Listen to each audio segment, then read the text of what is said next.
A cafe waitress agreed to a millionaire's fake marriage deal, but one sentence changed everything. Hello everyone. Before we begin today's story, I have a small favor to ask. Please hit subscribe and turn on the notification bell so you never miss our channel's new videos. It is quick, free, and the best way to support us in bringing you more dramatic stories. Your support means the world to us. Where are you watching from? Drop your city or country in the comments below. Thank you very much. Now, let us go back to our main character. The rain came down in thin silver lines, slicing through the gray morning over downtown Chicago. Inside a corner cafe, the smell of espresso mixed with the hum of conversations and the hiss of steaming milk. Lena Brooks balanced 3 cups on a tray, her hands trembling just slightly. Her worn sneakers squeaked on the tile floor as she dodged a customer's chair.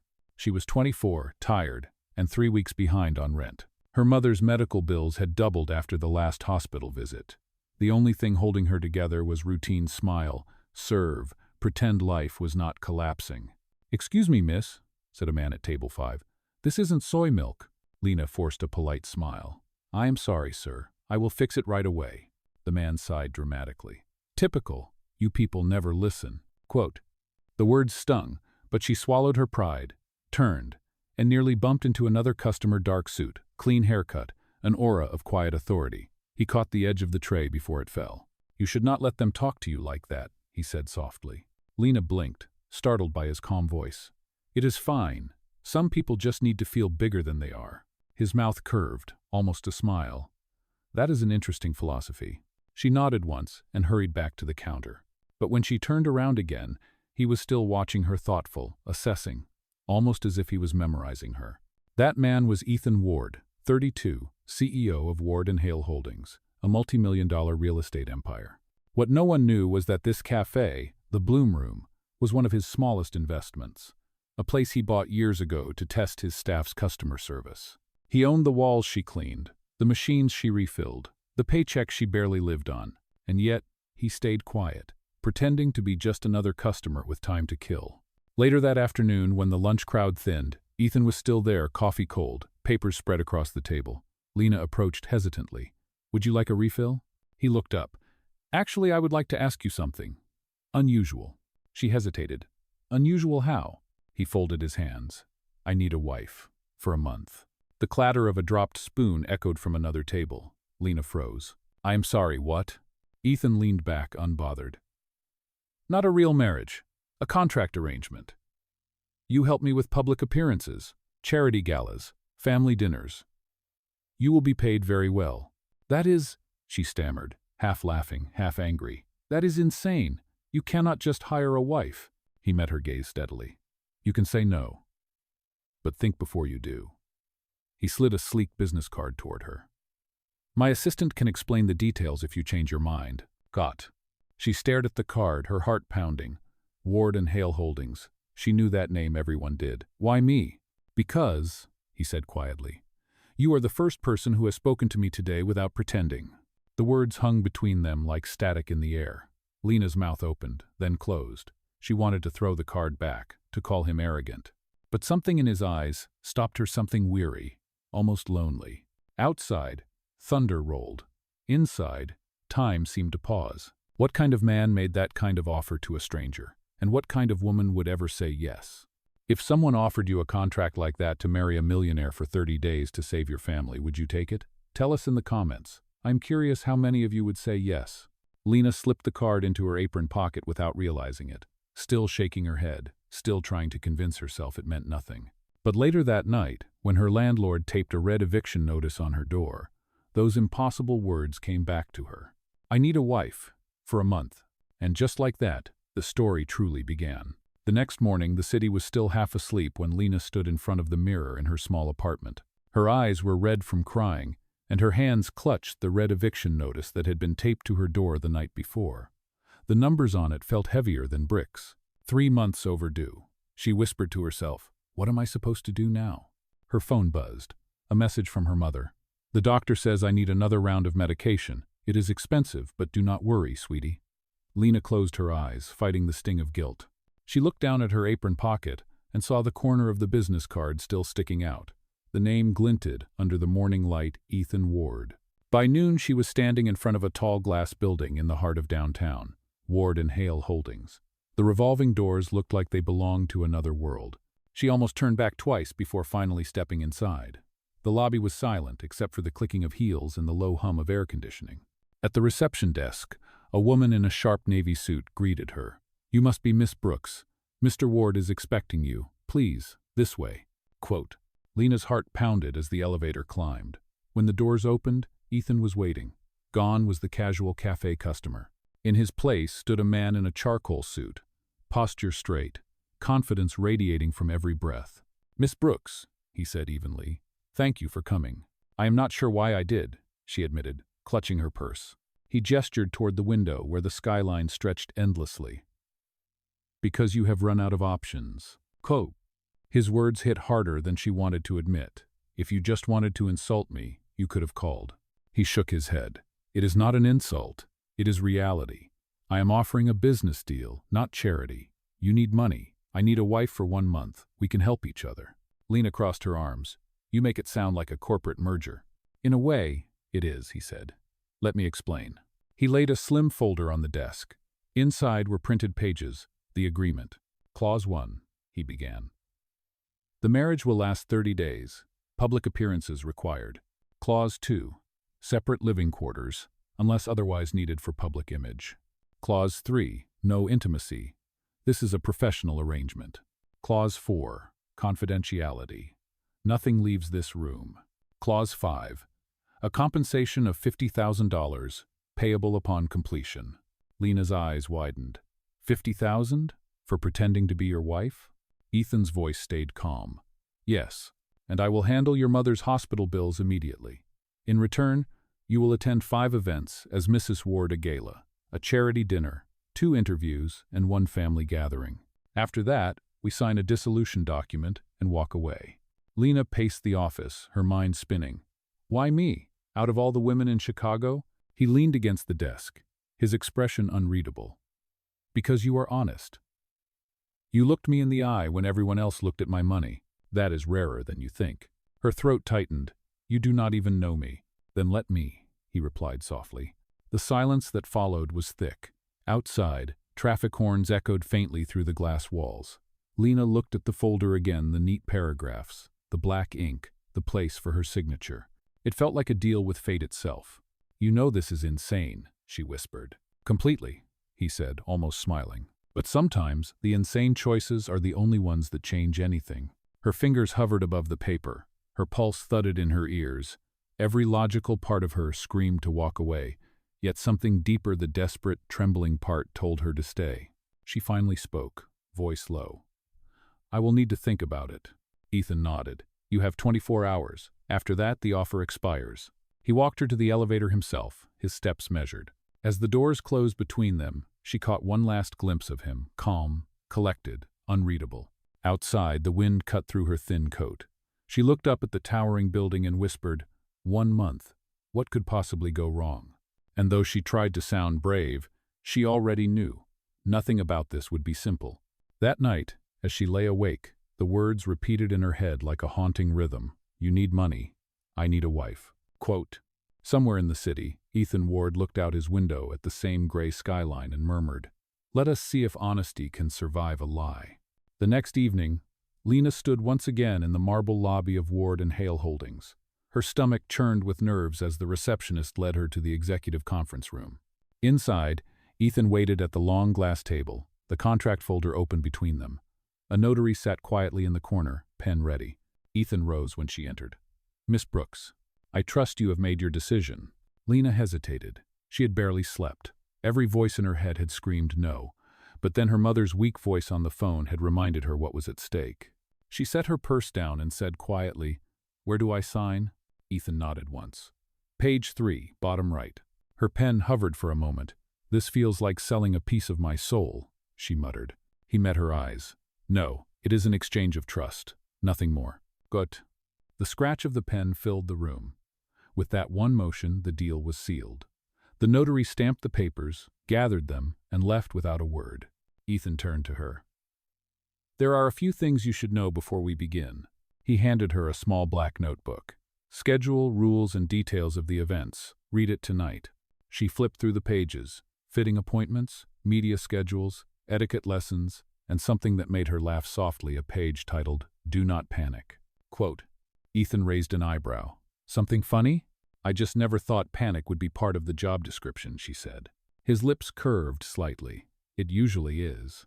The next day, her transformation began.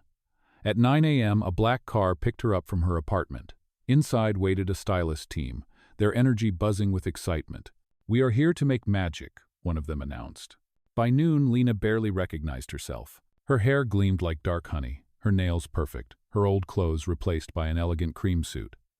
When she stepped out of the dressing room, Ethan was there, scrolling through his phone. He looked up, and for a heartbeat, his expression faltered. "You clean up well," he said. She crossed her arms. "Do you say that to all your employees?" He shook his head. "No, only to my wife." The word hit her harder than she expected. Wife. It sounded foreign, heavy. Their first public appearance came that evening, a small charity dinner hosted by one of Ethan's business partners. Cameras flashed as they entered. Lena tried to smile naturally, but her hands trembled.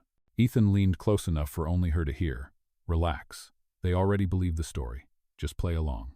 She whispered back, "That is easy for you to say. You were born in rooms like this." He looked at her with something close to admiration. "Then show them you belong too." Quote, For a few moments she forgot her fear. She talked to guests, asked questions, even made a few people laugh. Ethan watched from across the room, surprised by her grace under pressure. Then came the first test. A woman in a sparkling gown approached with a smug smile. "Mrs. Ward, is it true you used to work as a waitress?" "How?" "Charming." Lena felt her face flush. She could feel the room watching, but instead of shrinking, she smiled politely. "Yes, I did. Serving people teaches you patience, humility, and how to recognize real kindness when you see it." The woman blinked, speechless. Ethan's hand found Lena's under the tablecloth, a brief squeeze of silent approval. Later, in the car, the city lights blurred through the window. Lena exhaled. "Was that the kind of performance you wanted?" Ethan looked at her for a long moment. "No, that was better than a performance. That was character." She looked out at the passing streets. "I just said the truth. That is all I have." He replied quietly, "Sometimes, truth is what people fear most." There was a pause between them, a strange stillness. Outside, snow began to fall, small flakes melting against the glass. Lena turned to him. "Do you ever get tired of pretending?" His jaw tightened. "Every day." The silence stretched again, heavy but not cold, the kind that feels like the beginning of understanding. "And you, if you were in Lena's place, could you stand in a room full of power and still tell the truth? Share your thoughts below. Sometimes, courage is not about shouting louder, it is about refusing to stay quiet. The following morning, sunlight filtered through the high windows of Ethan's penthouse overlooking Lake Michigan. Lena had barely slept. She sat at the breakfast table, staring at the spread of fruit, croissants, and steaming coffee that probably cost more than her weekly salary used to. The silence between them was thick but not unfriendly. Ethan looked up from his laptop. "You did well last night." Lena gave a small shrug. "I survived. That should count for something." "It counts for a lot," he said. "People already believe we are genuine." "Do they?" she asked softly. "Because I am not sure I even believe it." Quote. He set the laptop aside. "Believability is all that matters. Reality is overrated." She frowned at that. "You really think that?" He met her eyes. "In my world, yes."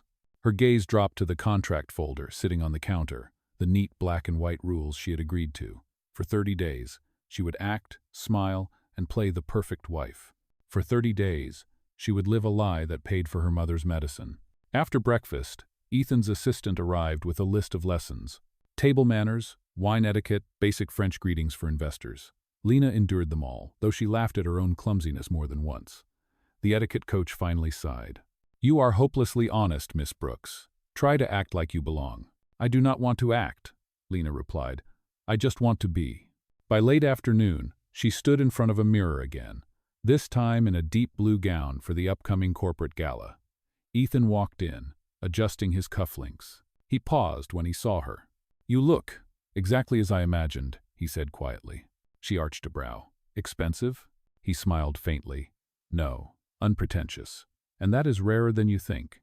That night, the gala was held in a downtown ballroom, filled with soft golden lights and the murmur of wealth.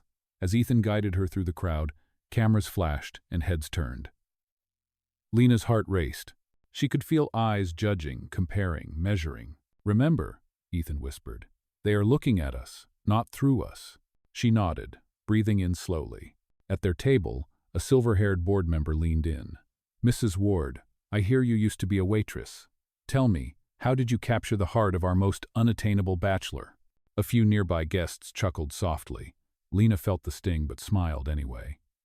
"Maybe I just reminded him what real life looks like." The man blinked, unsure how to respond. Ethan hid a grin behind his glass of wine. As the night went on, Lena began to relax. She danced once, reluctantly, then twice. Her laughter, rare and honest, echoed lightly above the music.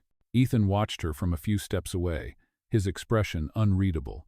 For the first time in years, he felt something shift, something he could not label. After midnight, the car ride home was quiet. The city outside was alive with neon and rain. "You were incredible tonight," Ethan said at last. "I was terrified," she admitted. "That is what made it real," he said. They stopped at a red light. For a brief moment, their reflections met in the glass. He noticed how her mascara had smudged slightly, how her fingers played with the fake wedding ring like it was something she was trying to believe in. "Do you miss your old life?" he asked suddenly. She looked out the window. Every part of it except the hunger. He nodded slowly. "I used to think hunger was only about food." She turned to him. "What else is it about?" He hesitated, then said, "About wanting to be seen." The words hung in the air between them, fragile and raw. Neither of them spoke again until they reached the penthouse. Inside, Lena slipped off her heels and laughed softly. "You know, for a fake marriage, this feels awfully real sometimes." Ethan looked at her, his voice quiet but steady. "Maybe it is real in the moments we stop pretending," Claude. And in that stillness, something unspoken passed between them, something neither contract nor rule could define. Have you ever found yourself pretending until the pretend started to feel true? Tell us in the comments. Sometimes the line between fake and real is thinner than anyone wants to admit. The next morning began with chaos. Ethan was on the phone, pacing the penthouse hallway, his voice clipped and controlled. "No, the contract stands. I said no negotiations. That is final." He ended the call and rubbed his temples. Lena appeared from the kitchen, holding 2 mugs of coffee. "Bad morning?" "Just the usual corporate circus," he said, taking the cup. "But there is another event tonight. It is not optional." "What kind of event?" "The annual charity auction for the Ward Foundation. Everyone who matters will be there." "Everyone?" she repeated with a nervous laugh. "That sounds terrifying." He smiled faintly. "It is only terrifying the first time." Quote. That evening, the ballroom was brighter, louder, and far more intimidating than the last gala. Reporters lined the entrance, lights flashing as Ethan and Lena stepped onto the carpet. She tried to keep her head high, clutching his arm as if for balance. "You are doing fine," he whispered. Inside, waiters moved like clockwork, crystal glasses gleamed, and laughter filled the air. The auction had already begun. A local anchor announced, "Ladies and gentlemen, all proceeds tonight go to children's education funds."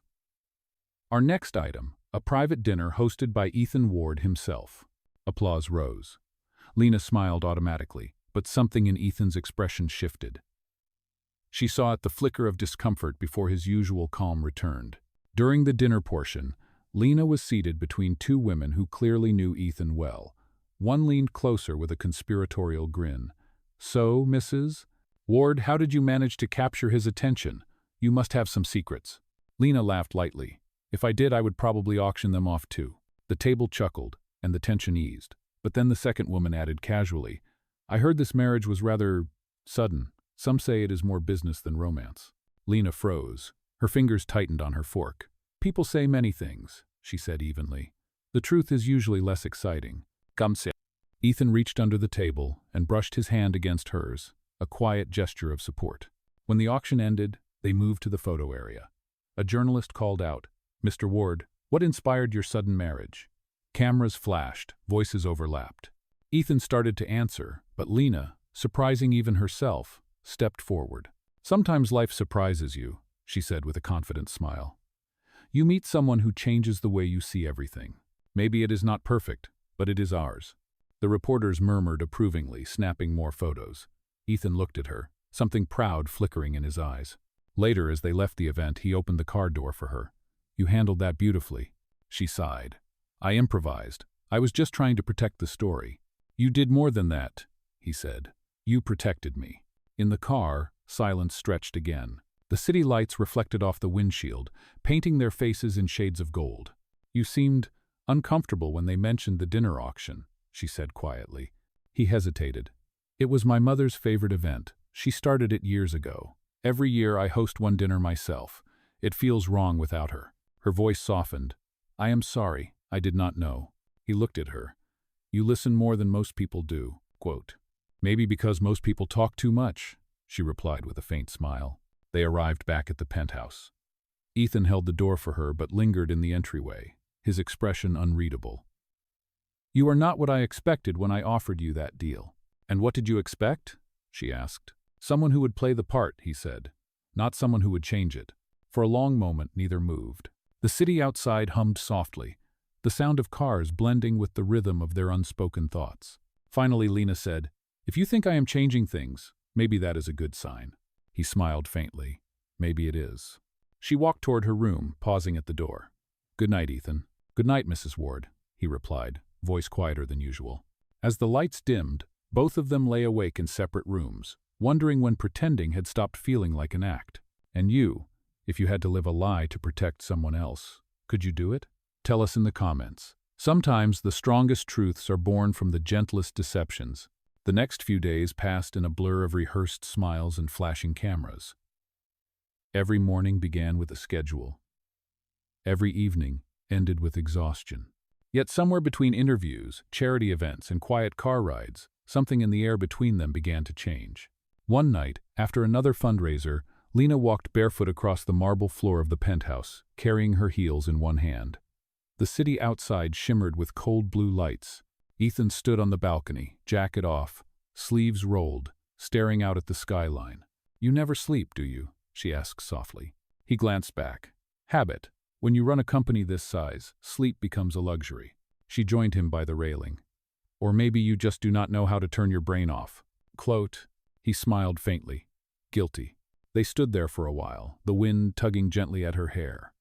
For once, the silence was not awkward. Can I ask you something?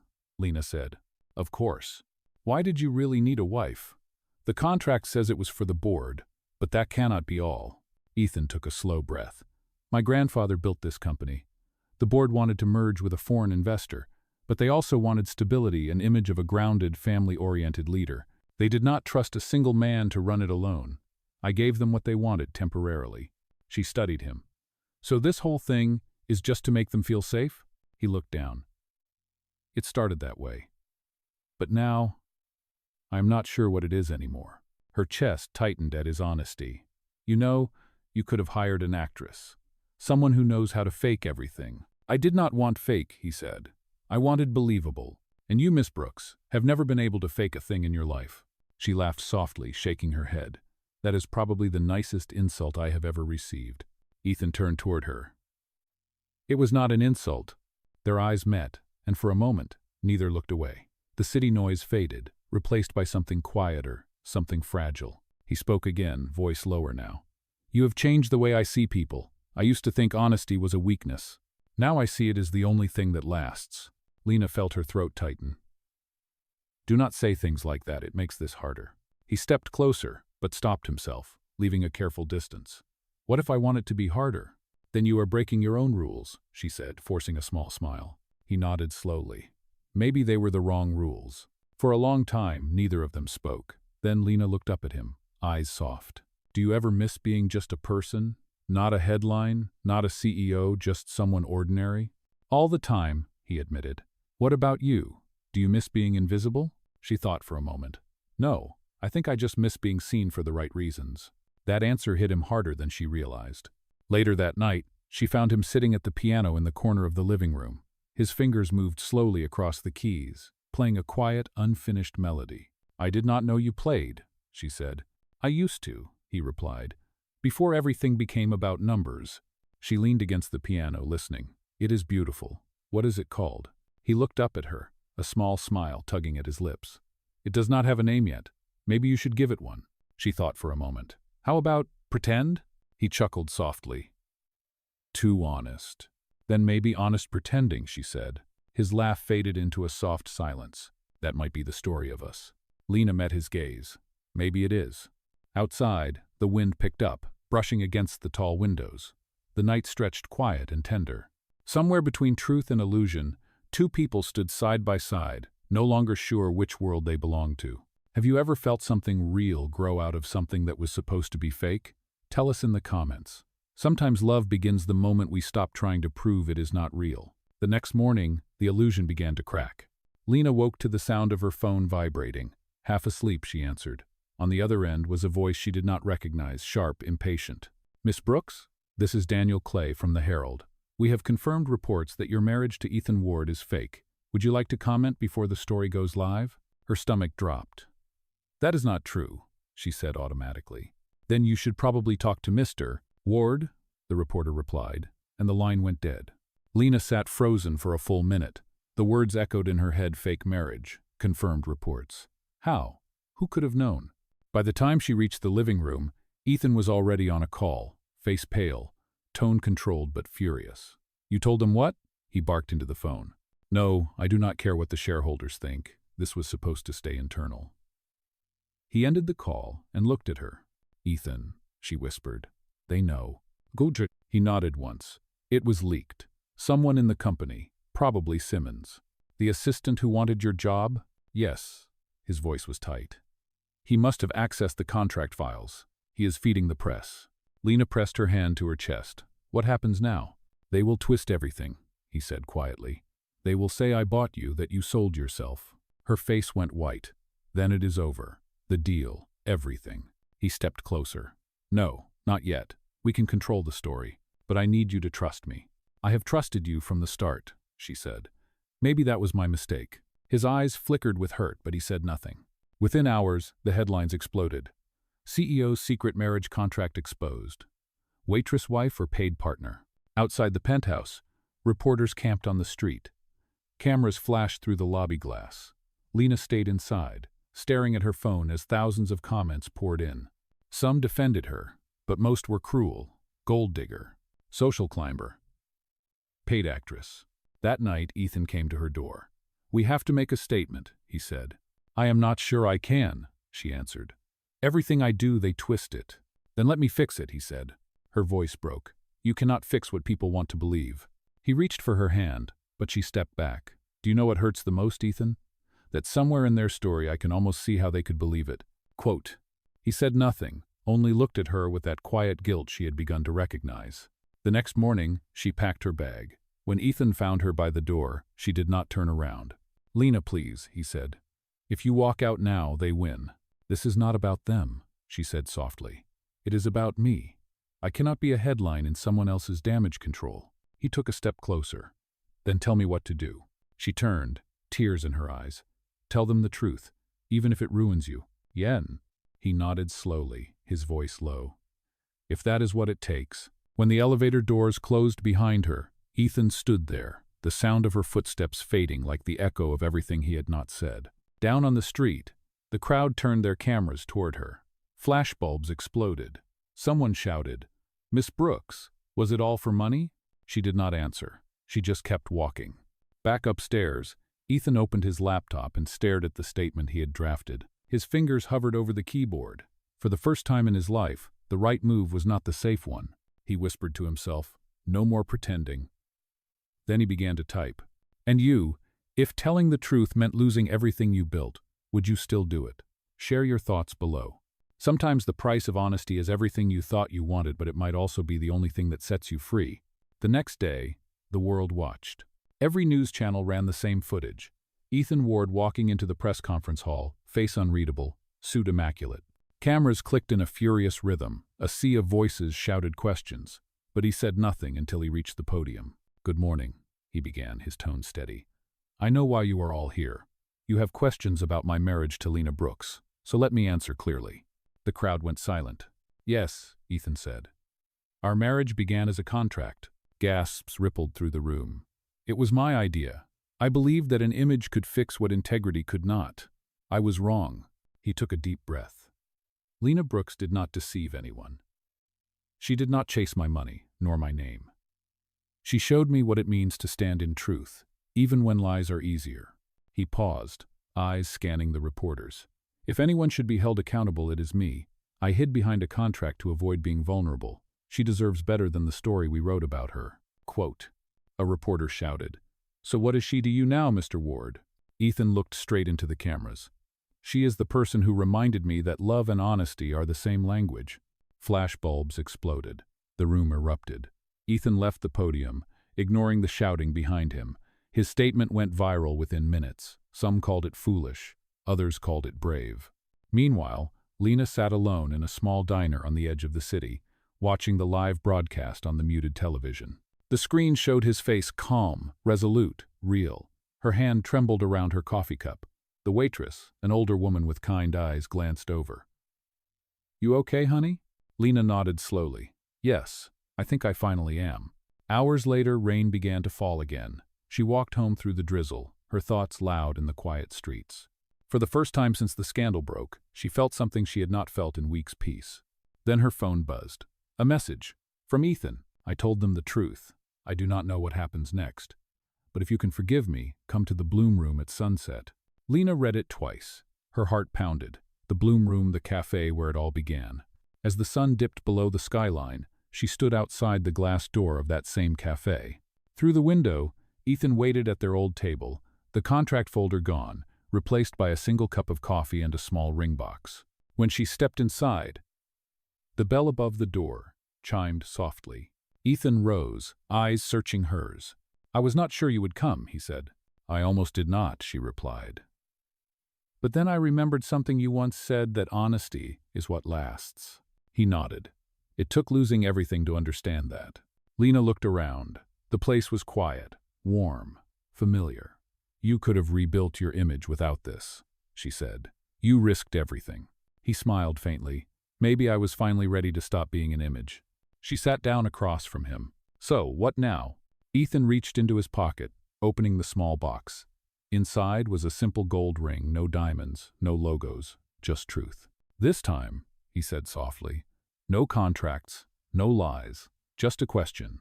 Will you stay not because you have to, but because you want to? Tears welled in her eyes.